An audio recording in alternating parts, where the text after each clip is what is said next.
Oh, you're right, guys. I got to get these broad beans done, and I've just noticed I got to get some watering done as well.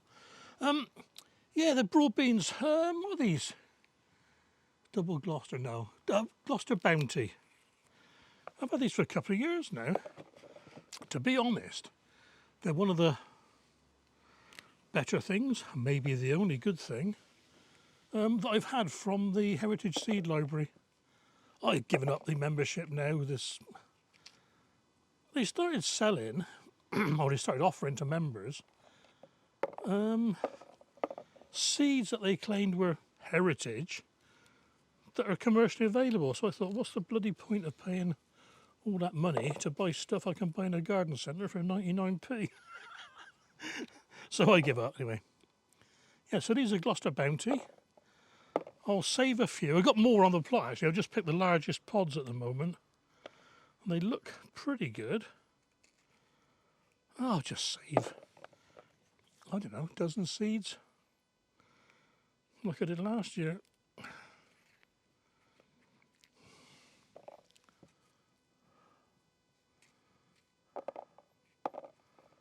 Right then, guys, that's me. Why is it some peel easy and some are a bloody pain in the backside? Oh, itchy nose, sorry guys. My boy he's bought a car. It's alright, yeah, it's a good little 7-seater, yeah, proper job. Nearly 16 years old or whatever, but yeah, but I've been driving it around for a few days, which is a bit of a mixed blessing because I can use it to do things I wasn't doing on the bike. But I got to be careful not to use it to do things that I should be doing on the bike, you know what I mean? Like tomorrow I got to pop up the allotment. I've got to make sure I don't go in the car. You know, it's that temptation that's there. So a bit of a double-edged sword really. It's got me out of a few, it's already got me out of a problem because I had to return the loan bike.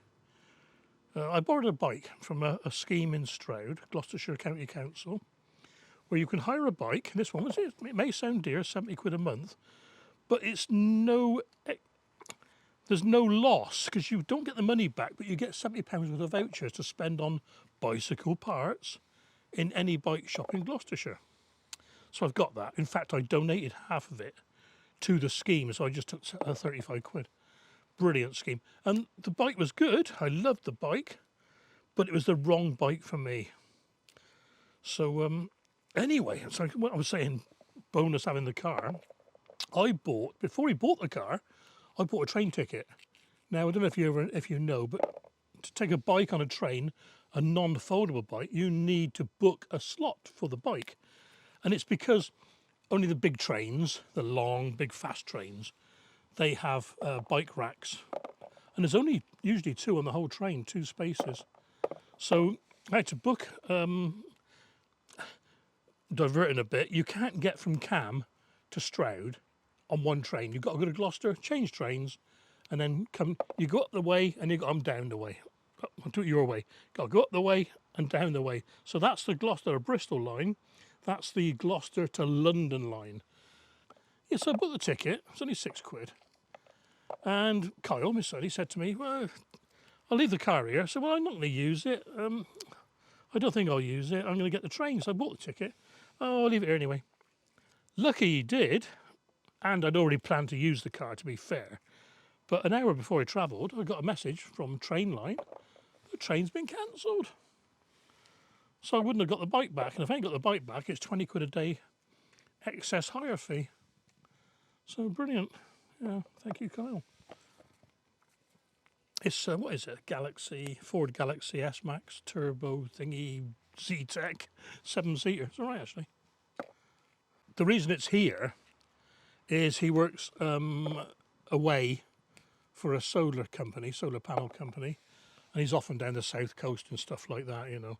So he leaves the car here during the week, and what he's going to do is drop the company van off here at the weekend Friday and pick the car up. So yeah, say he's leaving the car unattended at his place. Brilliant. Right then, guys, I'm going to have to turn this off a minute because I've got to get these finished. And I just noticed they're all flagging, so I've got to get some watering done. Well, there we are, not bad. I'm not going to blanch these because I will be using them quick. But what I'm going to do is freeze them and put a date on the bag, and it is the 8th of July. 2026 BBs. I just put BBs. Yeah, I forgot to mention these on a video a while back. I don't know if you remember. I planted this block of broad beans in between 2 blocks of onions because they say you shouldn't plant beans and onions together. Anyway, I'll show you at the plot if I remember next time I go up. But I've just noticed in this lot, I don't think, I can say without fear of contraception, that not one of these beans has got weevil. And on the plot, not a single plant suffered from black fly.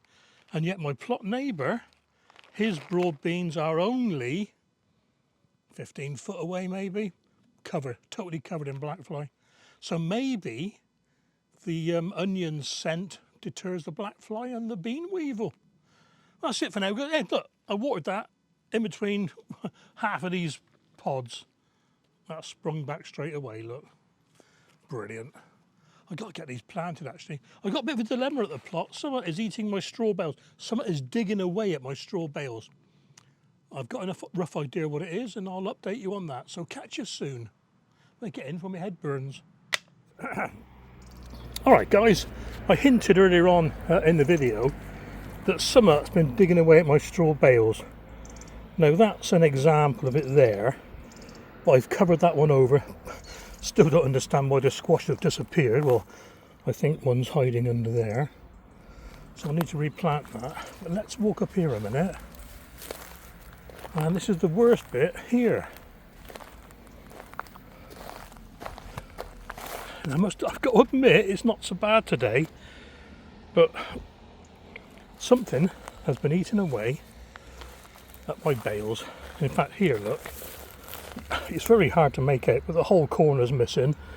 And this, what is it? Oh, I can't remember now. Whatever, was totally undermined there to push all that straw back in there. And the same over there, look, great big holes on top. Put a plank there to stop whatever was having to go at that one. Anyway, long story short, I set up my trail cam just there, and I had 300 minutes of footage of, and here they are.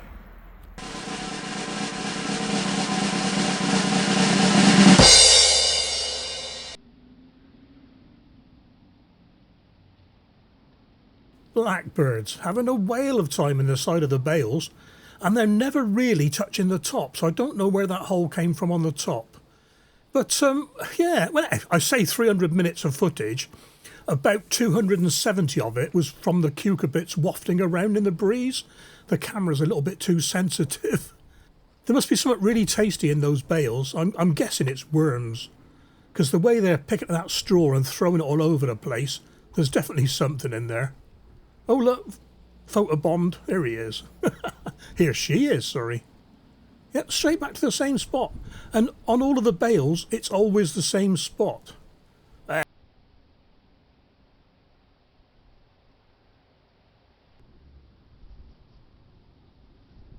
Now, I wouldn't mind so much if they put the straw back when they finish dining. Just like taking your plate out to the kitchen, you know what I mean? So what I'm going to do is fashion some sort of barrier around the bales with this mesh. I'm not going to film me doing it because it's too blooming hot today. I want to get done and away, but I'll show you the finished product. Well, there we are then, just a quick mesh frame around the bales, because the birds, I think they were black birds actually, they were pulling away at the sides. Now I don't know what got on the top of that one. I think it was probably a rabbit or something, because the actual plants have gone. But yeah, repeated the same up here. So there we are. Fingers crossed they don't undermine any more cucurbits. I mean, that one there at the top there, that was nearly hanging out the straw. Oh, you're right guys, back out in the front garden. I don't think I've ever ever seen garlic dry out this fast. Look at that. That's got to be 3 days, possibly 4. I'll check. But cool, look at that. Almost to a crisp. Anyway, what I'm going to do, I'm going to take those off, lift the net off for now, tip out some spuds. I think they're going to be Charlotte, because I want to get this bed topped up a little bit of fresh compost in there, and chuck a bit of feed in there as well. Then get the beetroot and some lettuce in. It may sound stupid putting plants in this weather, but it's right outside the front door, so easy for me to water. Right, let's get you set up. Right, because this bed gets a bit dry, I'm going to use MAD, Make a Difference, vegetables and blooms. Water retaining granules with fertiliser and biostimulant. And you'd normally use 5 to 30 grams per litre.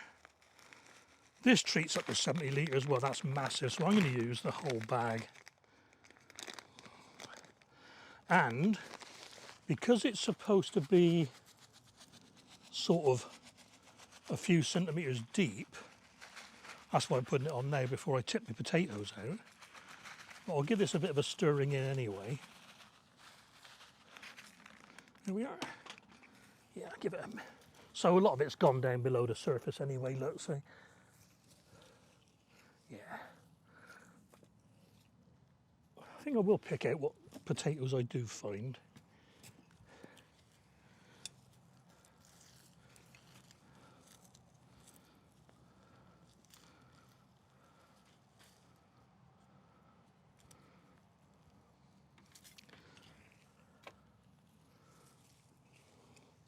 I'll be more vigilant with the bindweed as well. I think I've, not an excuse, but I think the reason it grew is because it was under the potato canopy. Couldn't really see it, you know. Right, you see that? Right, let's go and get the spuds. That's a bit heavy.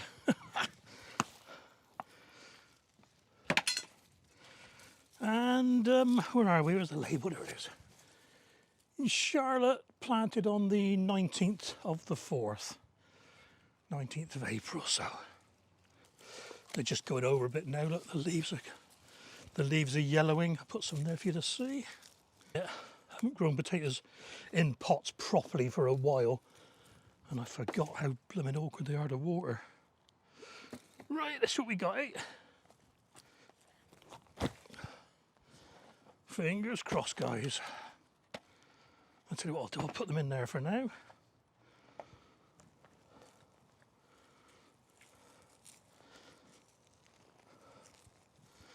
Ooh, here we go then. No, I'll put them down there for you. Can you see down there? Yeah. Oh, well, here we go then. They are not Charlotte. These are.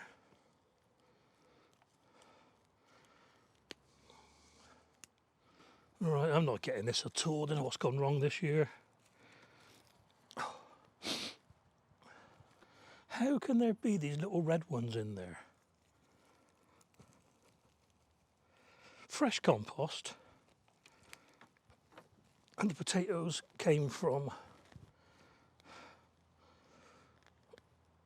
one supplier.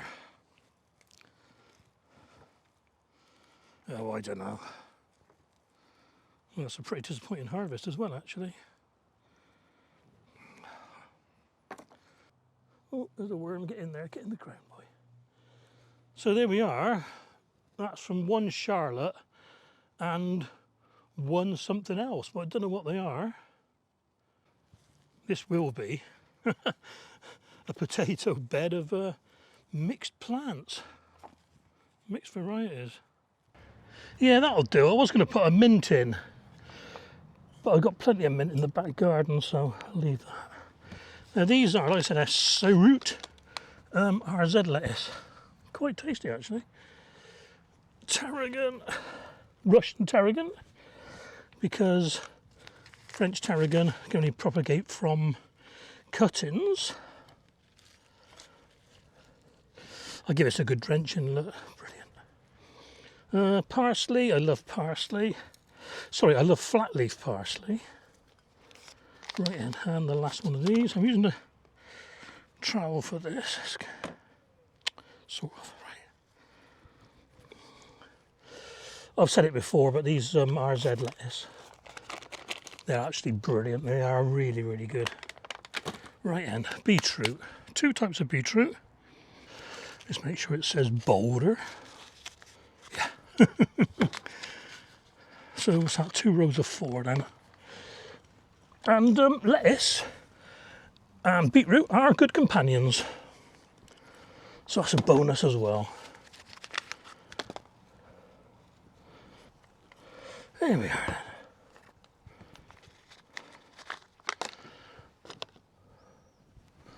So that's Boulder done. That was a bit of a rush, wasn't it? It's the Boulder dash. Oh dear, I still got it. These are Barlack from RZ. So I've got 2 lots of these. Good looking lettuce, look.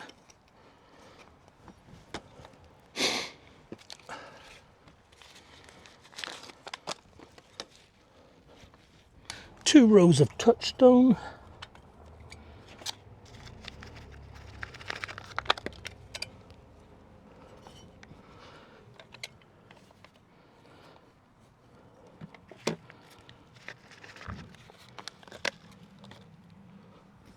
And finally, a row of Expertise from RZ.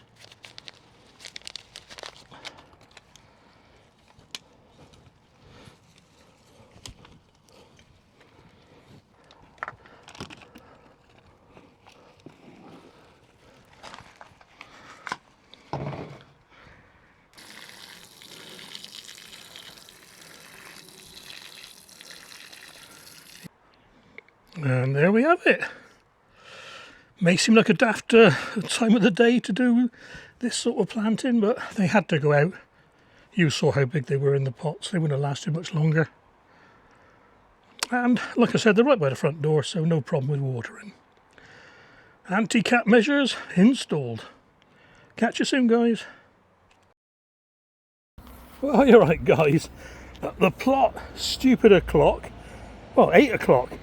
Since I retired, I thought 8 o'clocks were only in the evening. Didn't know they existed in the morning as well. Anyway, here's the broad beans in between all the onions. And trying to show you, look. Oops, the bike's just falling over. Yeah. Not a spot of black fly, look. Brilliant. Brilliant. So I'm going to pick a few more of these. In fact, yeah. No, I'm going to do it in a couple of days. I'm going to let some of them dry out. I want to get to the bottom of the bed actually. So I got a few. I want a cucurbit to go in there. One of the pumpkins or something. Yeah. So anyway, just to show you. So that's my first year ever on an allotment with no black fly, and yet you can't really see it. Colin just there. He had black fly on his and he's pitched a lot of the tips out. So what I'm going to do, I'm going to replace a few squashes in here. Yeah, see, something's getting in there. There were not 2 holes there the other day. So what's getting under there then? That is so weird. Anyway, I'm going to put a couple of tetra squash in there, so back in a bit. Oh, there they are. And just in case someone is lifting the net, I've put a few bricks around and a few more of those tri-pegs, those white things. We'll see. Needs good watering now. Just need to tie up a few things like that on the teepee and then get a big watering done before the heat of the day. Here's one for you then. Does anybody else do this? I've never seen it anywhere. That just take advantage of the tendrils on your cucurbits and tie a knot in them, look. It only works when they're really, really soft, like in the morning. But yeah, I've done it on a few of these around here. Different, let me know if you do it. Making use of the plant's natural resources sort of thing. Just noticed as well, Another dragon's egg coming on. Very tasty, very, very tasty. And one last thing before I sign off. It looks like the mesh things have worked around the bales, because it's so hard to tell. There's a hole sort of forming there, but they haven't got into the bale. So yeah, brilliant. Got to get a few more cucurbits on that one there. Probably be winter squashes now, or pumpkins. I picked one of these yesterday, the other day, thinking stupidly it was a courgette, and well, it's a butternut squash, and it didn't taste very nice at all. Oh dear.